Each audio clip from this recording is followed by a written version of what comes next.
Hello again, and welcome to another Writerly Witterings with me wittering on inelegantly about my books. Today, Prophecy of Death. Excellent book. Say hello. Hello. Apologise for that. Prophecy of Death. This was immediately after The Temple of the Queen and Her Lover, and I was really thinking about something else I could have that would be a little bit more parochial for my two investigators. Difficulty is, I've often thought that you tend to find that a series of crime books will often be based around one location, and then suddenly the people will be moved off-site, and then they rarely get back to the initial location, which is where most of the interest always was. I wanted to have a means of telling a story about English history at the time, but without destroying the roots of the two investigators. So if I had them going down to London, then the book after I'd try to have them back in Dartmoor. If I got them all the way up to Paris, which we had in Temple of Queen and Her Lover, then for the next book I wanted to have them very firmly back on English soil. And that's where this book came from. Originally it was going to be a very different book. Originally it was going to be a book set in September, and there was going to be some enormously exciting things going on, but there was a slight problem with that, which was that I had ideas for other books in the meantime, and I thought, well, what's the point of going all the way further into the future and then losing an opportunity like this one? So I came down on the inventive idea of taking the synopsis that I'd already had agreed and tearing that up, and then moving back straight into Prophecy of Death.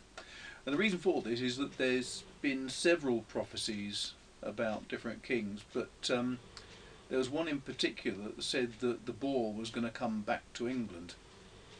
Now, in the 1300s, Edward II was not very highly respected. He wasn't thought of as a great war leader. He had lost at Bannockburn. He wasn't thought of as a great king because different people kept forcing him to submit to Parliament and to other people who had better ideas for ruling the country, so they thought.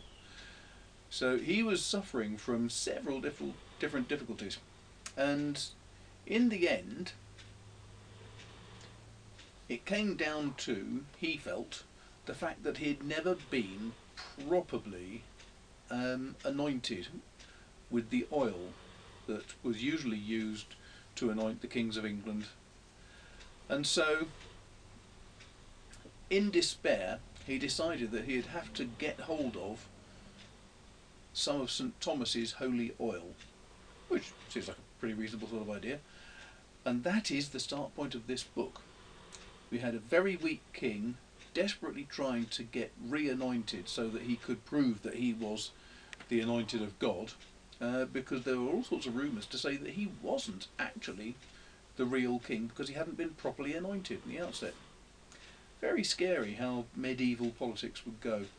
And then the other thing is that various people kept saying that Edward III, or the boy who would become Edward III, was actually rather more capable, potentially, than his father, the king, Edward II.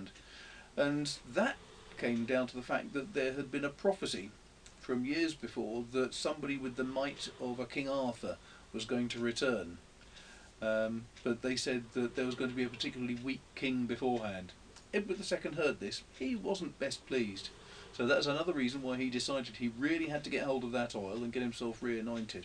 Now, of course, funnily enough, because this is one of my books and it's a crime book, there's a certain amount of murder and death on the way. You'd be surprised if there wasn't. But it's a slightly darker book, I would say, than Temple of the Queen and Her Lover. I like to make sure that I go from a more humorous book to a darker book, just keep the stories varied that way. But hopefully you'll enjoy it. It is currently being reissued with a new cover. If you look it up for Kindle, you'll see a totally different cover. If you buy it as a paperback, this is what you'll get. And it's good fun. Atmospheric and cleverly plotted, the Observer said. I think they're right. What decent chaps. So, try it out. Prophecy of Death, really good book. If you've got any comments you want to put in, look down there. There's lots of little boxes which you can fill in. Please feel free. Don't forget to like it, don't forget to share it, don't forget to tell your friends about the videos and all that sort of stuff. If you're bored for something to read and you haven't got one of my books to hand immediately, then look up Writerly Witterings on, well, it's just writerlywitterings.com, and you'll find that that is my blog. Wow. That comes out every Monday. And apart from that, thanks ever so much, and I'm going to now go and get myself a cup of tea.